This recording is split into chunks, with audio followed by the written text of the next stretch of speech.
اللہ میں نے کہا کہ انی لأعلمن اقواما من امتی یاتون یوم القیامت بحسنات امثال جبال تحامۃ البیضاء فیجعل اللہ حباء منثورا. میں اپنے قوم کے لوگ جانتا ہوں جو کہ قیامت کے دن آئیں گے اور ان کے کتنے نیک اعمال ہوں گے. یاتون یوم القیامت بحسنات امثال جبال تحامۃ البیضاء. اللہ اکبر. ان کے اتنے نیک اعمال کے بڑا تہامہ پہاڑ کے برابر چمکتے ہوئے بیضاء. فیجعل اللہ حباء منثورا. اللہ تعالیٰ ان کو ذرات مٹی مٹی ریزہ ریزہ کر دیں گے.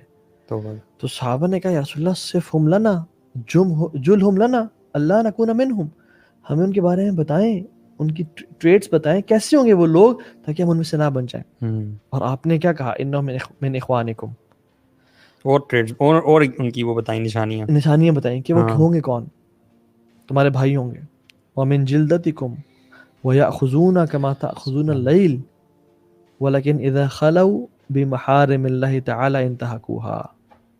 تمہارے بھائی ہوں گے, تمہارے سکن کلر کے ہوں گے. ویأخذون کما تأخذون اللیل, وہ رات کو قیام اللیل کے لیے اٹھتے ہوں گے جیسا تم اٹھتے ہو. یعنی ان کو تہجد پڑھنے والے ہوں گے, تہجد پڑھنے والے ہوں گے, ان کو آخرت کی تڑپ ہوگی, وہ دین کو سمجھتے ہوں گے, وہ نیکی کی خواہش رکھتے ہوں گے, اس لیے تو اتنے بڑے بڑے اعمال کے ساتھ آئے ہیں قیامت کے دن. لیکن کرتے کیا ہوں گے, ایک جو چیز ہے نا جو اللہ کو ناپسند ہے وہ یہ کرتے ہوں گے. وَإِذَا خَلَوْا بِمَحَارِمِ اللَّهِ تَعَالَى انتهكوها. اللہ اکبر. جب وہ اکیلے ہوتے ہوں گے نا, in the comfort and privacy of the rooms, وہ گناہ کرتے ہوں گے جو اللہ نے ان پہ حرام کیا, اللہ کی حدود کو پامال کرتے ہوں گے. اکیلے ہوتے ہیں, لوگوں کے ڈر سے وہ سب کچھ کرتے تھے, لیکن جب اکیلے ہوتے تھے تو وہ گناہ کر لیتے تھے. چلو اب تو لوگ نہیں دیکھ رہے نا, اور اللہ بھی بڑا غفور رحیم ہے, اللہ کا کس نے پرواہ. اور قیام اللیل پڑھنے والا بندہ کوئی عام بندہ نہیں ہوتا بھائی. قیام اللیل پڑھنا آسان بات ہے, کنسسٹنسی اختیار کرنا بڑا مشکل کام ہے. اور یہ یعنی وہ اس طرح کے نیک لوگ ہوں گے جی جو اتنے نیک ہوں گے, اتنے تقویٰ والے لوگ بھی یہ کام کر سکتے ہیں. میرے ذہن میں اس کا وہ ٹیڈ بنڈی کا ذہن میں آ رہا ہے, وہ جو امریکن سیریل کلر تھا جس نے 50+ خواتین کو اغوا کر کے ان کو سرجاتی کر کے اس کے بعد ان کو قتل کیا تھا اس شخص نے. اچھا. اور وہ اپنی سٹوری بتاتا ہے. وہ بندہ کہتا ہے کہ میں جو ہے نا ایک ایسی فیملی میں پلا بڑا ہوں جو کہ ایک کنزرویٹو کرسچن فیملی تھی, اور بڑے کلیئرلی بتاتا ہے یہ وہ سیکرٹ میں آپ کو بتا رہا ہوں, یہ اس کی سزا سے بس کچھ دیر پہلے کی بات ہے, جب اس کو کیا کہتے ہیں ڈیتھ پینلٹی ہو چکی ہے, تھوڑی دیر پہلے کی بات ہے.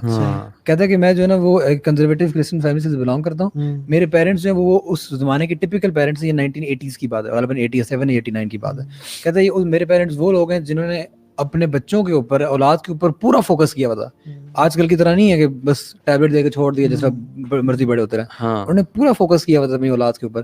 کہتے ہیں کہ انہوں نے ہم پہ فوکس بھی کیا ہوا تھا, اور ہم اچھے بھلے ریزنیبل لوگ تھے, اور ہم پڑھائی میں بھی اچھے تھے, ہماری زندگی بالکل ٹھیک ٹھاک چل رہی تھی, ہمارے اپنے اچھے ریلیشن شپس تھے, اپنے دوستانہ ریلیشن شپس تھے پیرنٹس کے ساتھ بھی, میرے سب کچھ ٹھیک تھا.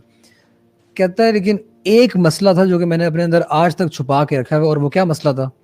وہ کہتا ہے یہ پورنوگرافی کی بیماری تھی.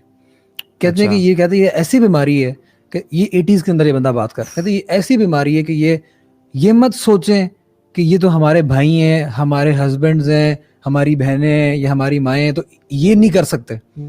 وہ کہتے ہیں کہ یہ ہمارے بیچ میں سے ہی پورنوگرافی کسی ایک بندے کو ایسے اچک کے اٹھا کے لے جاتی ہے, اور کہتے ہیں اس کو تباہ و برباد کر دیتی ہے, اور اس کو اس دہانے پہ پہنچا دیتی جہاں پہ میں کھڑا ہوں آج.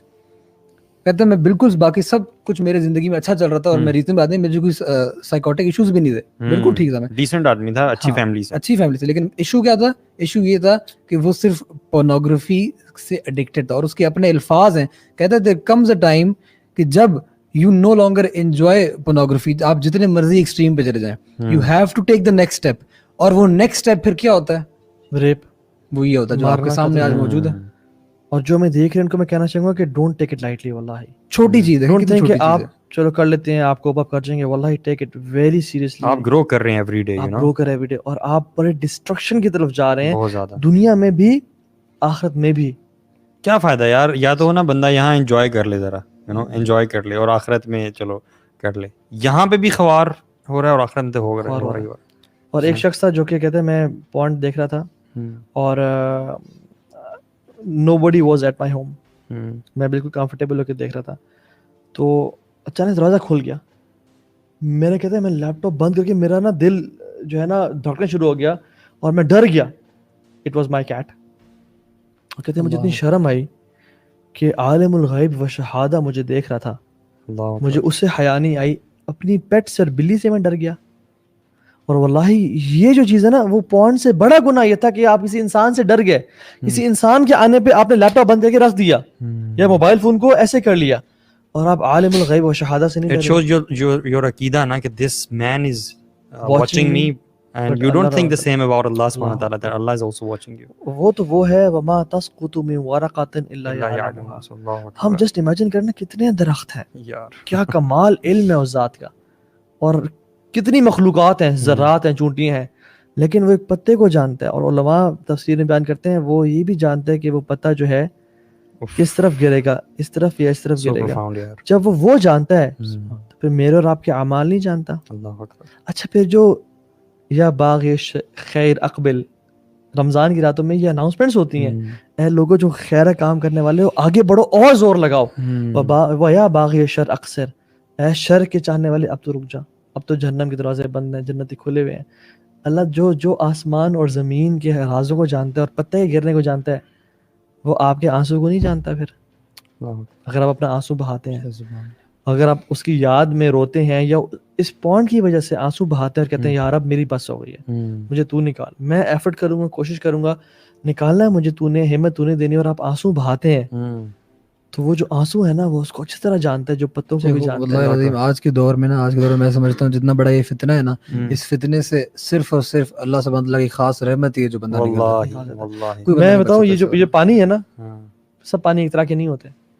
یہ پانی اس کی پورا سمندر بھی لے نا آپ, یہ جہنم کی آگ کو نہیں بجھا سکتے, لیکن ایک آنکھ سے نکلا ہوا جو پانی ہے نا, یہ پوری جہنم کی آگ کو بجھا دے گا.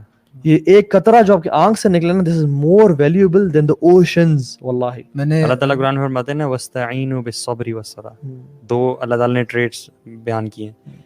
اللہ تعالیٰ نے کہا کہ مدد طلب کرو اللہ تعالیٰ کی دو چیزوں سے, صبر سے, وہ جو پہلے آپ نے ایکسپلین کر دیا, اور نماز سے.